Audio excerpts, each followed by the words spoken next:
नमस्कार. हवा कुणाची या बोलबिडूच्या कार्यक्रमामध्ये आता आपण पोचलेलो आहोत उस्मानाबाद अर्थात धाराशिव लोकसभा मतदारसंघामध्ये. आणि इथं जी लढत आहे ती हाय व्होल्टेज लढत आहे असं म्हटलं जाते. अर्थात एकीकडे कौटुंबिक लढत आहे असं म्हटलं जाते, कारण ओमराजे निंबाळकर उद्धव ठाकरे गटाचे विरुद्ध अजित पवार राष्ट्रवादी गटाच्या अर्चना पाटील अशी लढत आहे. आणि या मतदारसंघामध्ये तुळजापूरमध्ये आता आपण आलेलो आहोत आणि विचारणार आहोत लोकांना की कुणाची हवा आहे, इथं काय प्रश्न आहेत. तुळजापूर म्हणजे देवस्थान आहे मोठं, महाराष्ट्रातनं नव्हे तर वेगवेगळ्या राज्यातून इथं जे भाविक असतात ते दर्शनाला येत असतात. आपल्यासोबत आता काही आहेत. मला सांगा, ही जी उस्मानाबाद किंवा धाराशिवची जी लढत आहे ती हाय व्होल्टेज लढत आहे असं म्हटलं जाते. अर्चना पाटील विरुद्ध ओमराजे निंबाळकर, कुणाची हवा दिसते तुम्हाला? असं काहीच नाही. मी सर्वसामान्य नागरिक बोलतो तुळजापूर शहरामधून. हे जे चाललेली इलेक्शनची जी काही नियोजन आहे किंवा प्रक्रिया आहे, हे प्रक्रिया सध्या देशाच्या पातळीवर प्रक्रिया चाललेली आहे. आपल्या देश हवा वाचवायचा असेल तर मोदी साहेब आणि राहुल गांधी ह्या दोघांच्या विषयावर इलेक्शन चालू आहे. तुमचं असं वाटतं की मोदी विरुद्ध राहुल अशी लढत आहे? हो, तर आम्ही मोदी साहेबांनाच मतदान करावं असं सगळ्या मतदारांना आम्ही सांगतोय. का बरं, कशासाठी? का तर ह्या शहराचा विकास अतिशय मोठ्या प्रमाणात मोदी साहेबांनी आतापर्यंत केलेला आहे. काय सांगता येईल, काय काय केला विकास? तुळजापूर शहरासाठी 1300 कोटी निधी उपलब्ध करून दिलेला आहे. नंतर इथं रेल्वे मार्ग चांगल्या पद्धतीने उपलब्ध करून दिलेला आहे. रोड, रस्ते, हायवे मार्ग, बायपास चांगल्या पद्धतीने चांगले डेव्हलप झालेले आहेत. तर भाजपचा उमेदवार नाही आहे? आहेत की भाजपचा उमेदवार राणादार आहेत की तालुक्याची स्वतः नाही आहेत ना, पण त्या आमची युती आहे. युतीचे जी उभारलेला उमेदवार आहे अर्चना पाटील. पण इतकी वर्ष घड्याळाच्या विरोधात लढला तुम्ही, आता घड्याळाला मतदान करा असं म्हणणार, ही अडचण नाही वाटत तुम्हाला? तसं काय असणार नाही. आम्ही मोदी साहेबाला बघून मतदान करणारे लोक आहेत, लक्षात ठेवा. आम्ही म्हटलं मी कशाला घड्याळाचं वाढवू महत्व, माझे तर मिस्टर भाजपचे आहेत. असं नाही. त्यांना बे बनाव. त्याच्या पुढे जे बोलले आहेत ते कोण तुम्ही ऐकलं नाही. त्याच्या पुढे ताईन जी बोलल्यात ते कोणच सांगा ना, ऐकलं सांगा नाही. ना.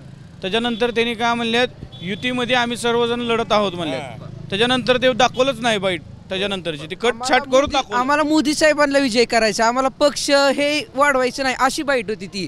ती बाईट कट करून त्याचं ही केलेलं आहे. मला सांगा काय काय मुद्दे आहेत तुमच्या शहराचे, तुमच्या ह्याचे विकासाचे मुद्दे काय काय आहेत? कुठल्या मुद्द्यावरती राहुल विरुद्ध मोदी असं काय वाटतं तुम्हाला? ही ओमराजे निंबाळकर विरुद्ध अर्चना पाटील अशी नाही आहे. ओमराजे निंबाळकर हे ह्याच्या आधी पण निवडून आलेले आहेत आणि ते असं म्हटलं जातं की ते शेतीच्या वरती सोयाबीनच्या बाबतीमध्ये जे लढत आहेत, शेतकऱ्यांकडे लढत आहेत.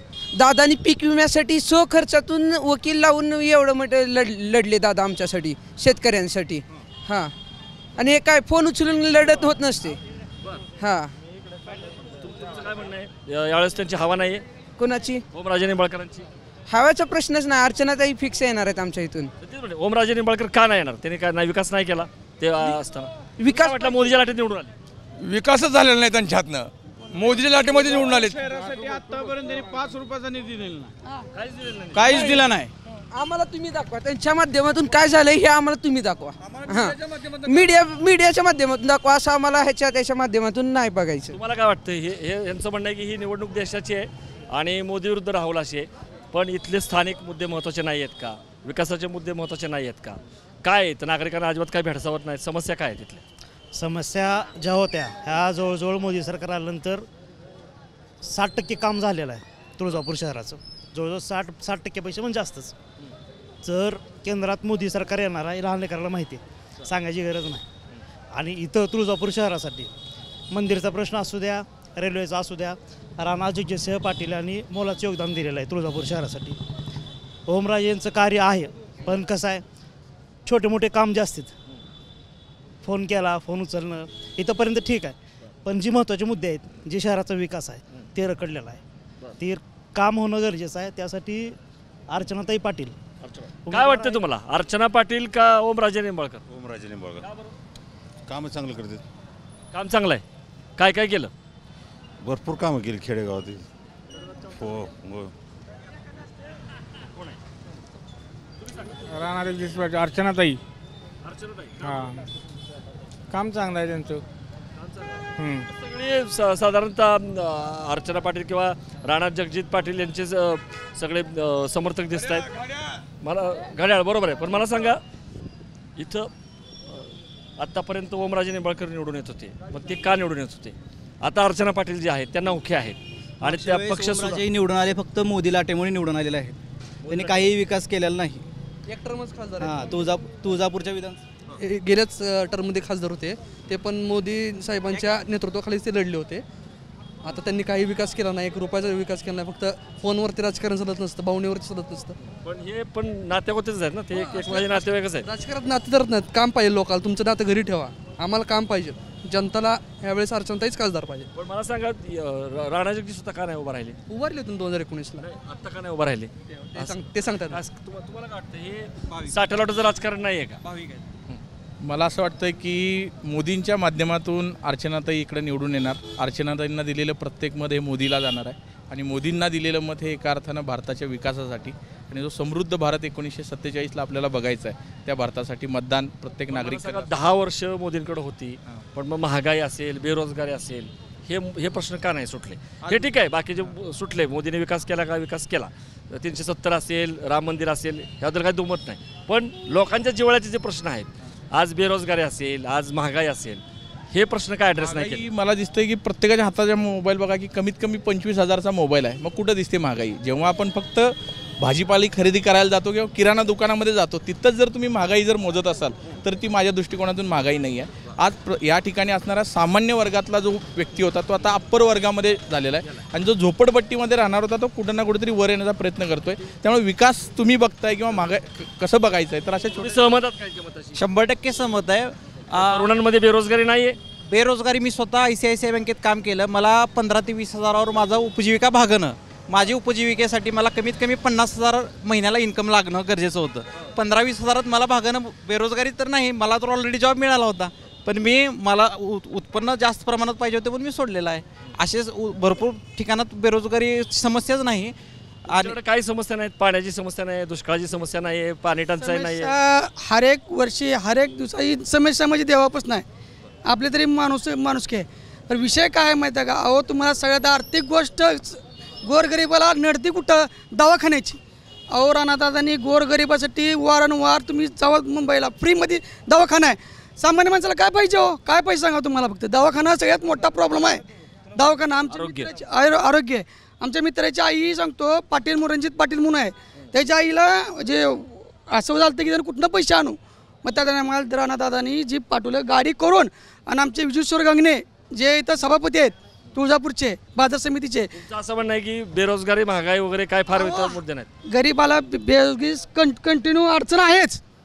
मग तुम्ही शब्द धरणार आहेत का? तुम्ही खासदार कसा असावा की आपल्या आरोग्य आपल्या सांभाळण्यासाठी खासदार असावा, माझं एवढं मत आहे. दुसरं काय नाही. पाणी नाही, पाणी आता आपण कुठं आणायचं? देवाने देणार ना पाणी, नैसर्गिक आहे. हे कारण सांगायचं नाहीत खासदार लोकांनी. तुम्ही जाक देणारा खासदार नको आहे आम्हाला. तुम्ही सांगता फोन उचलतात. आम्ही पिटू भैयाच्या माध्यमातून हे कामं करतात, सगळे आमचे कार्यकर्ते करतात हे कामं सर्व. हां, तुम्ही फोन उचलतात सांगालात. आपण आणखीन जरा आजूबाजूला परिसरात जाऊयात. काही नागरिक जे आहेत त्यांना आपण भेटूयात रस्त्याच्या पलीकडं. तुळजापूरमध्ये आपण आहोत. देवस्थान आहे आणि गजबज आहे. अजून बघा, वेगवेगळ्या राज्यातून जे भाविक आहेत ते इकडे येत असतात आणि इथल्या लोकांचं म्हणणं आहे की ही निवडणूक देशाची आहे आणि त्यामुळं मोदी जे आहेत ते देशाचा विकास करतायत. महागाई, बेरोजगारी सारखे जे मुद्दे आहेत ते काय फार महत्त्वाचे नाहीत असं त्यांना वाटतंय. नमस्कार, मला सांगा, लोकसभेची निवडणूक आहे, कुठले मुद्दे महत्त्वाचे आहेत तुमच्या मतदारसंघामध्ये? बेरोजगारी मुद्दा आहे, महागाई मुद्दा आहे, विकास झाला आहे का? इथल्या आधीच्या खासदारांनी विकास केला आहे का विकास झालेला नाही आहे? विकास झालेला आहे, विकास चालूच आहे. आणि महत्त्वाचे मुद्दे फक्त सध्या रोजगारी, महागाई हे महत्त्वाचे मुद्दे धरा तुम्ही. ती जात, धर्म वगैरे हे मुद्दे महत्त्वाचे आहेत, पण त्यापेक्षा विकास सध्या महत्त्वाचा आहे आणि रोजगार मिळणं महत्त्वाचं आहे सध्या युवकांना. तुमचं म्हणतं की रोजगार हा फार महत्त्वाचा मुद्दा आहे, पण हे कोणी मांडतंय का? या रोजगाराच्या मुद्द्यावरची निवडणूक कोणी लढवतंय? त्यावर निवडणूकच नाही आहे सध्या. पूर्ण म्हणजे दिशाहीन झालेली आहे निवडणूक सगळी पूर्ण. जात वगैरे हे बाकीच्याच गोष्टीवर चालू आहे. मी असं केलं, मी तसं केलं, त्याच्यावर. तुमचं असं म्हणणं आहे की हे जे मुद्दे आहेत ते कोणी मांडत नाही. तुम्हाला पटतं त्यांचं म्हणणं? हां, मला एकच म्हणणं ऐकून घ्या. आज तुळी डाळ किती किलो आहे? 190 रुपये किलो डाळ आहे. किती? 190 रुपये. कांग्रेसच्या काळात किती होती? 60, 65, 70, 80. मग कशामुळे एवढे भाव वाढले? GST आहे. हां, समजा आहे. हां, माझं काय म्हणणं ऐकून घ्या. कोणी काही येईना, आम्हाला काय घेणं देणं नाही. कुणी काही नाही, आम्हाला काही घेणं देणं काय नाही, कोणी कुठला पक्ष माणूस येणं काय घेणं नाही. पण आमचं एक म्हणणं आहे की आमचं ऐकून घ्या, सर्वसामान्य माणसाचं एक दारिद्र्य दूर व्हावं ही माझी दुसरी, बाकी काय नाही. तुमचं असं म्हणणं आहे की कुठलाही पक्ष असो, कुठलाही असो, काय घेणं देणं आम्हाला, त्यांनी महागाई असेल किंवा हे म्हणतात किंवा बेरोजगारी असेल ती हटवली पाहिजे. त्यांनी महाराष्ट्र विकास करावं किंवा भारतीय विकास करावं, कमी करावं, समजा लोकांना समजाने द्यावं, यश करावं, बाकी काय नाही. मला ते म्हणायचं मग कोण करू शकेल? आता ही लोकसभेची निवडणूक आहे, दोन पद्धतीनं आहे. इकडं मोदी आहेत, राहुल आहे, पण स्थानिक लेवलला खासदार आहे शेवटी तुमचा. मग या अर्चना पाटील आहेत, ओमराजे निंबाळकर आहे, कोण करू शकेल? ऐकून घ्या, सध्या कसं आहे माहिती आहे का, ज्या पॉवरनं जी पॉवर चालते, कुणी पैसे पॉवर किंवा कोणी शब्द पॉवर किंवा कोणी ताकदी पॉवर, त्या हिशोबाने चालते. पण माझं काय म्हणणं ऐकून घ्या, जन येईल त्यानं येईल, पण माझं एक म्हणणं आहे, फक्त गरिबाचा विकास करा. काय ही निवडणूक मोदी विरुद्ध राहुल अशी करणं योग्य आहे काय? ही अर्चना पाटील विरुद्ध ओमराजे निंबाळकर? नाही, मोदी विरुद्ध राहुल करणं योग्य आहे. ही निवडणूक डायरेक्ट तुम्हाला असं वाटतं की त्याच लेवलला गेली? त्याच लेवललाच निवडणूक गेली पाहिजे. तुम्हाला काय वाटतं, कुणाची हवा आहे? उस्मानाबादमध्ये, धाराशिव, तुळजापूरमध्ये निवडणूक आहे, तुम्हाला नाही काय म्हणतं? तुम्हाला वाटतं की बेरोजगारी, महागाई हे प्रश्न आहेत आणि ते ॲड्रेस केले जात नाही, धर्म आणि जात ह्याच्यावरती निवडणूक जाते? हवा सांगतो मी तुळजापूरमध्ये, फक्त तुळजापूरमध्ये हवा फक्त अर्चनाताई पाटीलची आहे. कशामुळे आहे? राणादादामुळं. राणादादाची कामं पण भरपूर आहेत ना तशी. आपण बघितलं की या मतदारसंघामध्ये अर्चना पाटील या ज्या उमेदवार आहेत त्या जरी नवख्या असल्या, कारण त्या घड्याळ चिन्हावरती अजितदादा गटाकडून लढत आहेत आणि त्यांच्या विरोधामध्ये ओमराजे निंबाळकर आहेत, जे उद्धव ठाकरे शिवसेना गटाचे आहेत. ते अनुभवी खासदार आहेत, कारण ते 5 वर्ष खासदारकीला होते. पण इथं आत्ता तुळजापुरात आपलं असं दिसतं की अर्चना पाटील यांचे समर्थक जास्त दिसत आहेत आणि त्यांना असं वाटतंय की मोदी निवडून येणार आहेत, मोदी विकास करतायत म्हणून त्यांना मत दिलं पाहिजे. परंतु इथं अजूनही काही असे नागरिक आहेत त्यांना मात्र असं वाटतं की हे जे मुद्दे आहेत बेरोजगारीचे, महागाईचे, ते मुद्दे कोणी घेत नाही आहे. त्या मुद्द्यावरती निवडणूक जी आहे ती लढवली जात नाही आहे. बघूया आपण आणखीन उस्मानाबाद किंवा धाराशिवच्या वेगळ्या भागात, म्हणजे उस्मानाबाद धाराशिव शहरामध्ये इतर भागामध्ये आपण जाणार आहोत आणि नागरिकांची मतं जी आहेत ती पण आपण ऐकणार आहोत.